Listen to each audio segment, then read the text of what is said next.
uma boa noite a quem eu não tive a oportunidade de cumprimentar. Tenho certeza que Deus está feliz com a sua presença hoje. E nós também estamos. Alguns já me viram cantando, alguns já me viram contando histórias para as crianças, mas tenho certeza que ninguém ainda me viu nessa posição. Então que Deus possa falar conosco nessa noite. Você também que nos assiste pela internet, tenho certeza que Deus está com você, aí onde você estiver. E Letícia, Deus tocou seu coração para cantar esse hino hoje. E tocou o meu também, para falarmos do mesmo assunto. Desde criança eu sempre gostei muito dos heróis da Bíblia, como qualquer criança. Davi, Noé, Moisés, Daniel. Mas conforme eu fui crescendo, eu fui aprendendo que Deus fala conosco através de toda a Bíblia. No domingo passado nós estivemos conversando um pouco sobre a origem da Bíblia, eu não sei quantos puderam estar aqui de manhã, e ele citou 2 Timóteo 3,16, que fala que toda a escritura é inspirada. Então a gente tem que tomar isso como regra, né? Às vezes nós temos o hábito de grifar alguns textos que nos toca naquele dia, num determinado sermão, mas se toda a Bíblia é inspirada, como eu estava conversando agora há pouco com Paulo, toda é. A cronologia escrita lá desde Adão até Jesus, e o censo do povo de Israel, e as próprias leis em Levíticos, tudo ensina uma lição espiritual. Basta que a gente ore, converse com Deus e fale, Senhor, qual é a lição que o Senhor quer me ensinar deste texto? E é por isso que eu acabei escolhendo também para essa noite um texto um tanto incomum. Nós vamos usar bastante a Bíblia, então nessa passagem vocês podem já até deixar aberto. 1 Reis, capítulo 16. Ela vai começar nesse trecho, mas ela vai seguir alguns capítulos adiante. 1 Reis 16, versículo 29.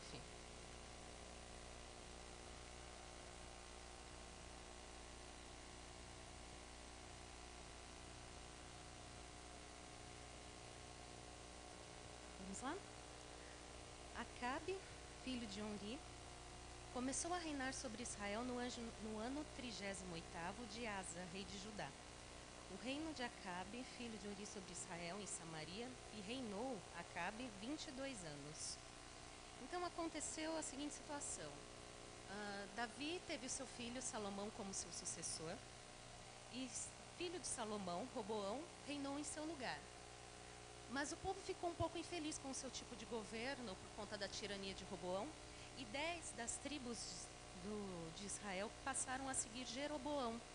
Então foi quando se dividiu em Reino do Norte e o Reino do Sul. E 6 reinados após, chegamos aqui na história de Acabe. O mesmo Acabe que nós conhecemos e que as crianças também conhecem, que lutou contra os profetas de Baal quando desceu fogo no altar, que foi perseguido, que foi casado com Jezabel. O mesmo Acabe que perseguiu Elias muito tempo depois. E assim como seu pai, Acabe também foi um rei cruel. Então veio uma sucessão de reis ruins. E mesmo assim, Deus não desamparou Acabe. E o ponto que nós queríamos chegar é aqui no capítulo 20 de 1 Reis mesmo. Vire a sua Bíblia algumas páginas à frente. 1 Reis, capítulo 20, nós vamos começar no versículo 1 mesmo. O capítulo é bem extenso, depois se vocês quiserem ler em casa com calma. É uma história bem interessante. Nós vamos pegar só os versículos mais importantes nessa noite. O versículo 1 até o 4 fala sobre Ben-Hadad, rei da Síria. Ele decidiu então atacar o reinado de Acabe, então a história vai começar assim. E Ben-Hadad, rei da Síria, ajuntou todo o seu exército, e havia com ele 32 reis, e cavalos e carros, e subiu e cercou a Samaria e pelejou contra ela. No verso 2, e enviou à cidade mensageiros a Acabe, rei de Israel, e lhe disseram, assim diz Ben-Hadad, a tua prata, o teu ouro são meus, tuas mulheres e o melhor dos teus filhos são meus. E respondeu o rei de Israel e disse, conforme a tua palavra, ó rei, meu senhor, eu sou teu, e tudo quanto eu tenho. Acabe nem sequer questionou a ameaça do rei da Síria. Ele falou, não, tudo bem, você quer invadir? Então entre. Tá, tudo que é meu está aqui. Ele nem sequer consultou o Senhor. E no verso 6, o rei da Síria, ainda não contente, ele continua, todavia, amanhã a esta hora enviarei os meus servos a ti, e esquadrinharão a tua casa e a casa dos teus servos, e há de ser tudo o que de precioso tiveres, eles tomarão consigo e levarão. Mesmo com a submissão de Acabe, o rei da Síria anunciou que ele ia invadir o reino. Ele estava decidido a tomar tudo que era do seu interesse e destruir tudo que estava no seu caminho. E aí começa a beleza da mão de Deus, no verso 13. E eis que um profeta se chegou a Acabe, rei de Israel, e lhe disse: assim diz o Senhor, viste toda essa grande multidão? Falando do exército sírio. Eis que hoje a entregarei nas tuas mãos para que saibas que eu sou o Senhor. Se você continuar lendo o capítulo, você vai ver que os sírios se pegaram numa noite de festa e se embriagaram e perderam a noção da guerra. E quando Acabe e seu exército foram ao seu encontro, foi fácil a guerra. O Senhor não falhou na promessa que fez a Acabe. Mas os sírios não se deram por contentes. Nós vamos ler o verso 23. Os servos do rei da Síria lhe disseram: os seus deuses são deuses de montanhas, e por isso vocês foram mais fortes que nós. Mas se pelejássemos no vale, por certo venceríamos, e seríamos mais fortes do que vocês. Conversa de mal perdedor, né? Só porque os seus deuses, vocês estavam lutando na montanha, e os seus deuses são deuses de montanha, vocês venceram. Mas se vocês estivessem lutando no vale com a gente, eu tenho certeza que nós tínhamos ganho. Nas guerras do antigo, do antigo mundo, e até mesmo nas guerras atuais, nós podemos ver que o exército que consegue uma localização mais alta, seja numa montanha ou numa construção, ele leva vantagem sobre o exército que está embaixo. Isso até uma criança numa luta de travesseiros, num quarto, se subir numa cama ou num sofá, consegue ver que leva vantagem sobre o pobre que está embaixo. Mas, o que acontece? Aqui é o ponto que nós tínhamos que chegar nessa noite. Você já se sentiu lutando na montanha, ao lado de Deus? Na montanha onde as coisas estão tranquilas, quando a sua vida vai bem, quando o seu trabalho está tranquilo, quando tudo na sua família está em ordem. E eu vou pedir desculpa, eu sou mãe de primeira viagem, e eu acho que cada vez que minha filha chamar, eu vou olhar, então, por favor, me dê licença. Você já se sentiu, então, quando parece que Deus não abriu só uma janela, mas escancarou todas as portas de bênçãos e tudo vai bem, você não tem do que reclamar na sua vida, às vezes você não sabe nem sobre o que orar, porque está tudo tão confortável. Mas, infelizmente, a nossa vida não é só de montanhas. Vocês já estiveram lutando no vale, no fundo, no vale do desespero, no vale em que a doença nos aflige, no vale do desemprego, dos desentendimentos familiares, do desentendimento no trabalho, no vale da depressão, da solidão, no vale da culpa, da angústia. Existem diversos vales e eles nos afligem todos os dias. E sinto dizer, mas se você não esteve ainda num vale, você vai passar, porque é o que esse mundo nos reserva. Nós não temos muito o que esperar daqui. Jesus mesmo nos advertiu em João 16, dizendo: no mundo tereis aflições. Então isso não pode nos surpreender. Nós, infelizmente, teremos que passar. E essa noite nós vamos aprender porque nós temos que passar por isso. Já se perguntou se você louva a Deus só quando está na montanha? Ou você consegue louvá-lo também quando está no vale? Você não está sozinho. Isso é importante.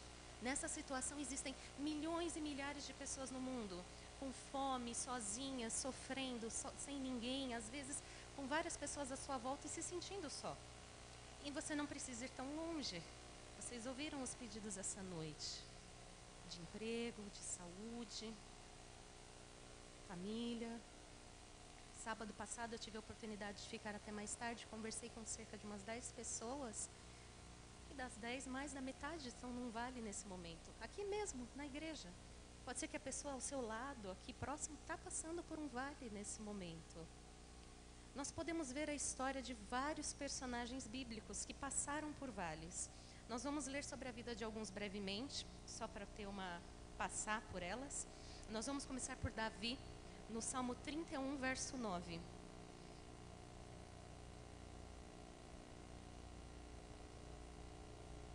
Salmos, capítulo 31, versículo 9.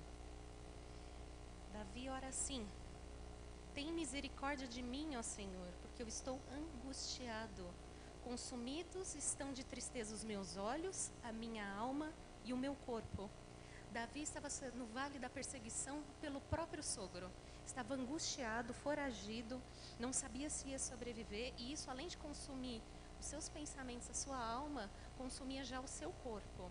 E ele fala isso aqui. E nós temos outro exemplo também. Outro não, outros muitos, né? Gostaria de falar agora, gostaria que você fosse comigo até Daniel, capítulo 3, verso 17. Deixe a Bíblia em punho, ou como diz um tio meu, liguem suas Bíblias, porque nós vamos usar bastante essa noite.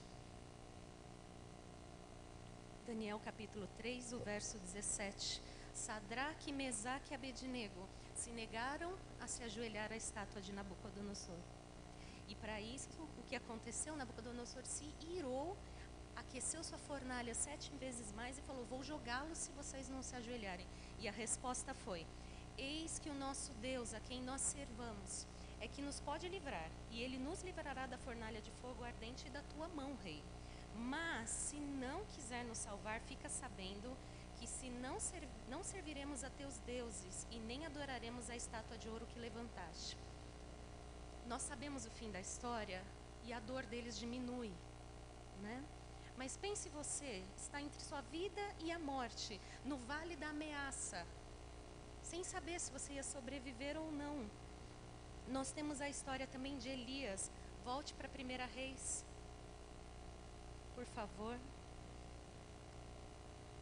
1 Reis, capítulo 19, versículo 4. Elias havia acabado de vencer os profetas de Baal. Jezabel se irou com essa situação e mandou persegui-lo, pedindo a sua vida. E aí então Elias responde assim: ele, porém, foi ao deserto, caminho de um dia, foi sentar-se debaixo de um zimbro e pediu para si a morte e disse: já basta, ó Senhor, toma agora a minha vida, pois não sou melhor que os meus pais. Um homem de fé que fez com oração descer fogo do céu, pedir agora: Senhor, leva a minha vida. Elias esteve no vale da depressão. O que dizer de Jó, que estudamos trimestre passado? Nós não vamos ler, porque estudamos bastante sobre ele. Mas Jó esteve em tantos vales que nem poderia citar todos. Ele perdeu seus amigos, teve problemas com a sua mulher, perdeu seus filhos, sua terra, perdeu sua saúde, só poupou-lhe a vida. E por que não citar o exemplo maior em Mateus 26, verso 39?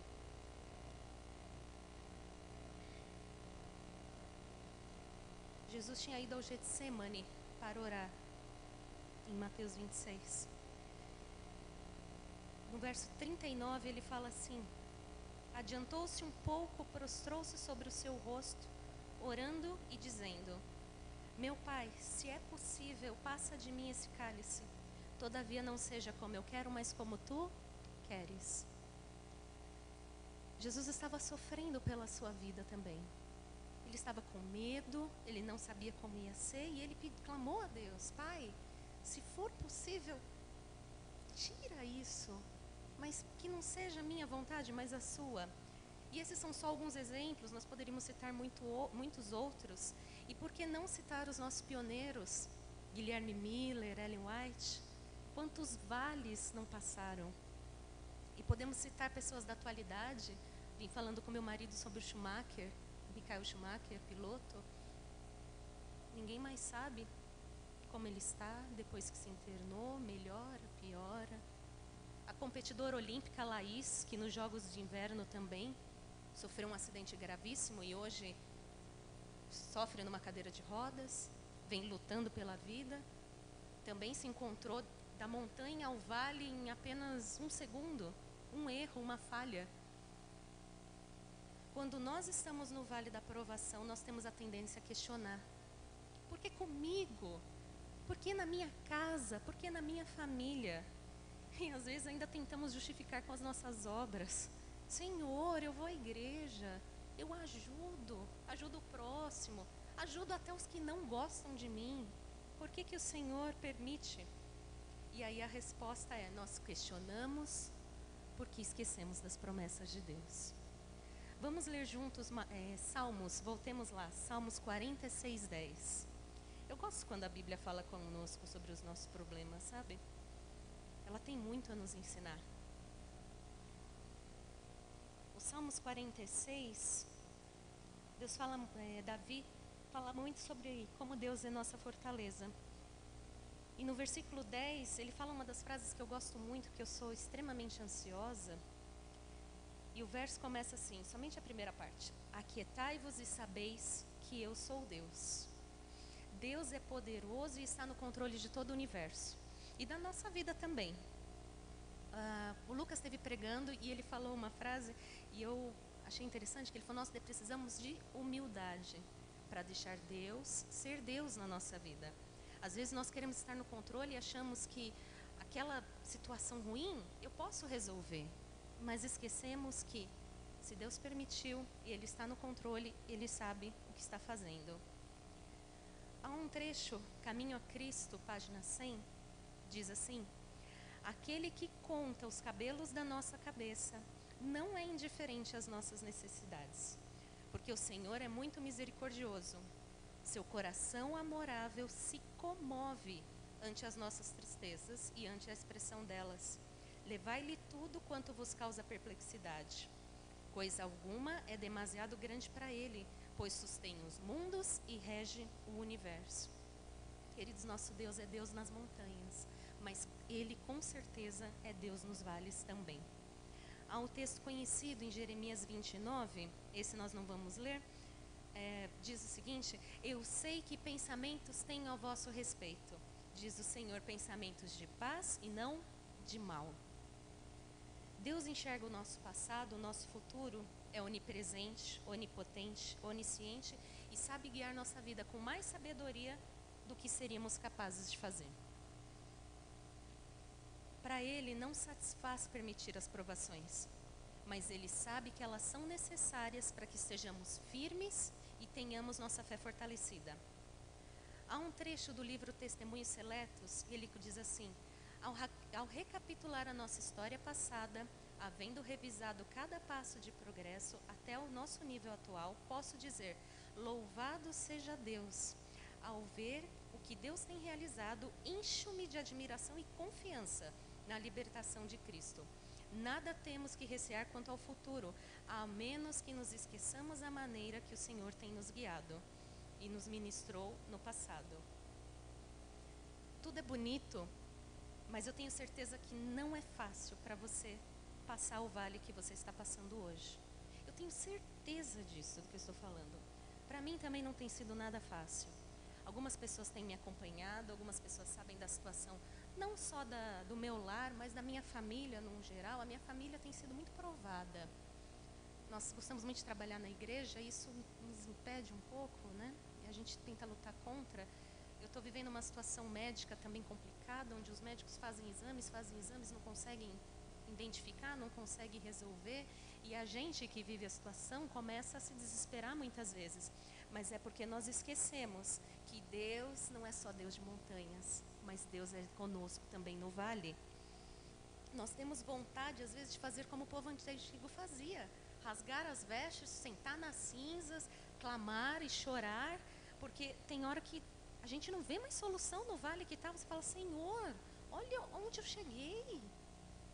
Como que eu vou sair disso, Senhor? Quando não temos mais forças, nós clamamos insistentemente. Um outro ponto na provação, que nós vamos conversar agora, é que Deus deseja aperfeiçoar nossa fé. Vamos para 1 Pedro, capítulo 1, versículo 7.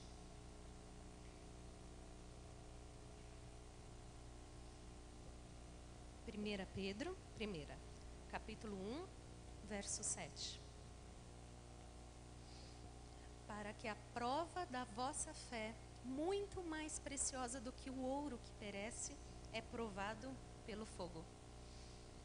Quando você pega o ouro, ele tem algumas impurezas e você não consegue tirar no estado sólido. Quando você coloca ele no fogo, ele entra no estado líquido e aí fica fácil. como se fosse um coador, você vai tirando todas essas impurezas. Nós temos o hábito de cantar o hino Vaso Novo, e um dia uma pessoa pregou sobre isso e eu me preocupei, porque nós cantamos assim no coro, né? Senhor, quebra minha vida e faz-a de novo. Né? Nós queremos ser feitos de novo, mas nós não queremos ser quebrados. Dói muito, às vezes na alma. E a nossa alma fica angustiada como a de Davi. Como poderíamos exercitar nossa fé se essa não fosse provada? Um outro texto no Ciência do Bom Viver: é justamente porque Deus os conduz que essas coisas lhe sucedem. As provas e obstáculos são os métodos de disciplina escolhidos pelo Senhor e a condição de bom êxito que Ele nos apresenta. Ele, que lê o coração dos homens, conhece melhor que eles mesmos o seu caráter. Vê que alguns têm faculdades e possibilidades que, bem corrigidas, podiam ser empregadas no avanço de sua obra. Em sua providência, Deus colocou essas pessoas em diferentes situações e variadas circunstâncias, a fim de que possam descobrir em seu caráter defeitos que a eles próprios estavam ocultos. Dá-lhes oportunidade de corrigirem tais defeitos e de se tornarem aptos para o servir. Permite, por vezes, que o fogo da aflição os assalte, a fim de que sejam purificados. O fato de sermos chamados a suportar a prova mostra que o Senhor Jesus vê em nós alguma coisa de precioso que precisa desenvolver. Se nada visse em nós que o pudesse glorificar, não desperdiçaria seu tempo conosco.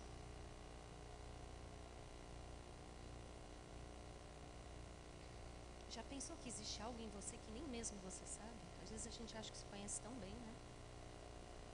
Mas Deus conhece e sabe melhor que nós, e Ele deseja desenvolver exatamente essa qualidade que você desconhece, para que você seja um marido melhor, uma esposa melhor, um filho melhor, um amigo mais leal e, principalmente, para que você esteja preparado para ir morar com Ele.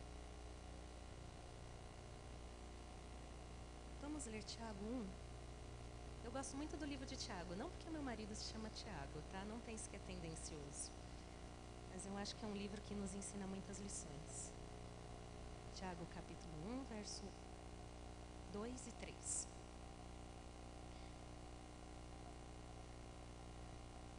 Meus irmãos, alegrem-se quando passardes por várias provações, sabendo que a provação da vossa fé conduz à perseverança. É verdade que virão desapontamentos. Temos que esperar tribulação, mas precisamos confiar todas as coisas, grandes e pequenas, a Deus. Ele não fica perplexo com as nossas tristezas e nem sobrecarregado pelo peso dos nossos fardos. Seu vigilante cuidado se estende por todos os lares e atinge cada indivíduo. Ele se interessa em todos os nossos negócios e sofrimentos, toma nota de toda lágrima, comove-se ao sentir as nossas enfermidades. Todas as aflições e provas que nos sobrevêm aqui são permitidas, a fim de que realize em nós seus propósitos de amor. Livro Cuidados de Deus. Já pensou suas lágrimas contadas? Já derramou muitas? Eu já. Muitas vezes. Pelos meus queridos, pelos meus amigos, por mim mesma.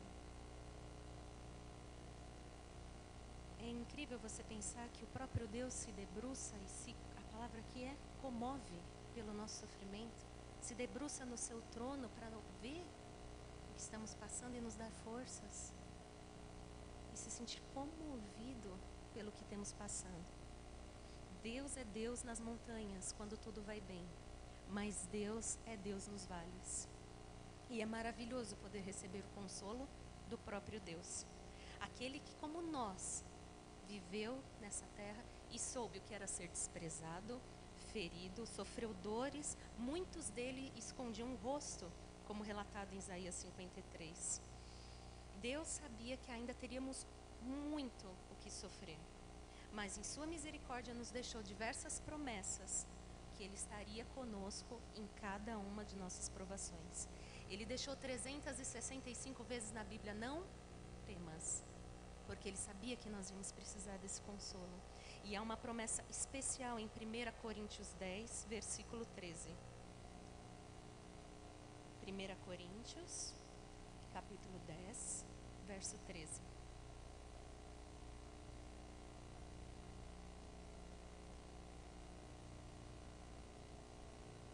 Não veio sobre vós tentação, senão humana, mas fiel é Deus que não vos deixará tentar acima do que podeis suportar. Antes, com a tentação, dará também o escape, a solução, para que possais suportar. Amém. Querido, você tá difícil essa situação? Acalma teu coração. Deus já tem a solução pronta. Já está ali.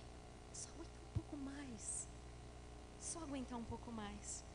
E Ele ainda, além disso, Ele ainda deseja carregar conosco as nossas lutas. Vocês conhecem Mateus 11, nós não vamos ler. Vinde a mim todos os que estáis cansados e sobrecarregados, e eu vos aliviarei. Porque o meu jugo é suave e o meu fardo é leve. Ele deseja carregar conosco. Vocês lembram dos personagens que nós citamos? Davi se tornou o homem segundo o coração de Deus.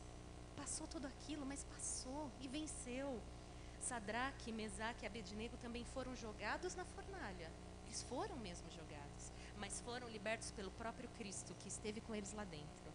Elias foi consolado pelo Senhor numa brisa suave. Jó, nós vimos agora recentemente, restituiu tudo que perdeu. Se tornou um homem próspero novamente. E Jesus, então, que ressuscitou e já nos espera no céu com mansões prontas. Alguns dos nossos queridos passaram por provações tão intensas que não suportaram. Eu sinto, se você passou por essa situação recentemente, ou mesmo não tão recentemente, eu também perdi alguns queridos meus que espero reencontrar em nome do nosso Senhor Jesus. Mas Deus é tão bondoso para conosco, que até para esses que já partiram sem nos dizer adeus, Ele deixou uma promessa. E ela está em Apocalipse, capítulo 2, versículo 10.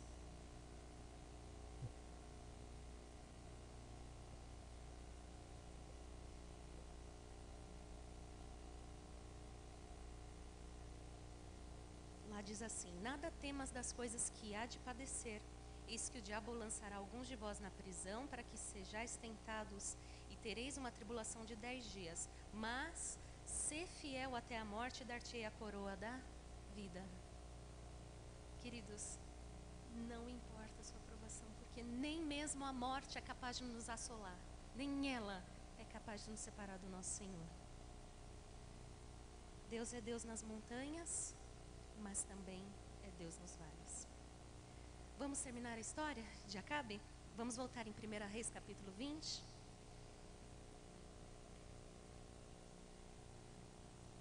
Nós vamos para o verso 28 e 29. 1 Reis, capítulo 20, verso 28 e 29. O profeta voltou para falar com Acabe depois que os sírios reclamaram a sua derrota. E chegou então o homem de Deus e falou ao rei de Israel e disse: assim diz o Senhor, por quanto os sírios disseram, o Senhor é Deus de montanhas e não é Deus de vales, toda essa grande multidão entregarei nas tuas mãos, para que saibais que eu sou o Senhor. No verso 29, e 7 dias estiveram acampados um defronte os outros. E sucedeu ao 7º dia que a peleja começou, e os filhos de Israel feriram dos sírios 100.000 homens de pé em um dia. Eles não tiveram medo. Eles sabiam que não importava se eles estivessem nas montanhas ou no vale, Deus daria a vitória a eles que ele havia prometido. E Ele nos prometeu essa vitória também. Mais um texto. Na vida futura, os mistérios que aqui nos inquietaram e desapontaram serão esclarecidos. Já pensou isso? Que você vai entender por que você está passando por isso, ou porque passou? Veremos que as orações na aparência desatendidas e as esperanças frustradas têm lugar entre as nossas maiores bênçãos. Dá para crer? Quando a gente está no vale, não, né? A gente duvida, a gente tem medo, mas é normal. E Deus entende. Ele falou aqui, nós conversamos disso, Ele se compadece de nós. Ele sabe a dor que nós sentimos. Nós não vamos ler porque é um capítulo bem conhecido, mas eu acredito que vocês podem me ajudar a recitar. O Salmo 23, no verso 4, diz: ainda que eu andasse pelo vale da sombra e da morte, eu não temeria mal algum, porque tu estás comigo. É mais claro que isso? É mais claro que essa mensagem? Que Deus vai estar no vale da sombra e da morte, não importando o que você está passando, que tipo de dificuldade? Meu querido, eu quero que nessa noite você possa voltar para sua casa com a certeza de que Deus está lutando ao seu lado. Como eu falei, tem sido difícil para mim também. Eu não quero me emocionar, se eu me emocionar, me desculpem. Mas eu sei que tem sido difícil para você também. Às vezes não é na sua casa, às vezes é um parente. Mas Deus está lutando conosco. Ele nos dá força para continuar cada dia. E eu quero que você tenha essa certeza de que Deus está ao seu lado no vale da sua provação. E a certeza também de que, por causa dela, você vai ser mais forte, sua fé será fortalecida e você vai conseguir, graças a isso, estar logo, logo com Jesus no lar celestial. Que nessa noite o seu coração possa ser consolado pela certeza de que Deus está no vale com vocês. É o meu desejo e a minha oração dessa noite. Amém.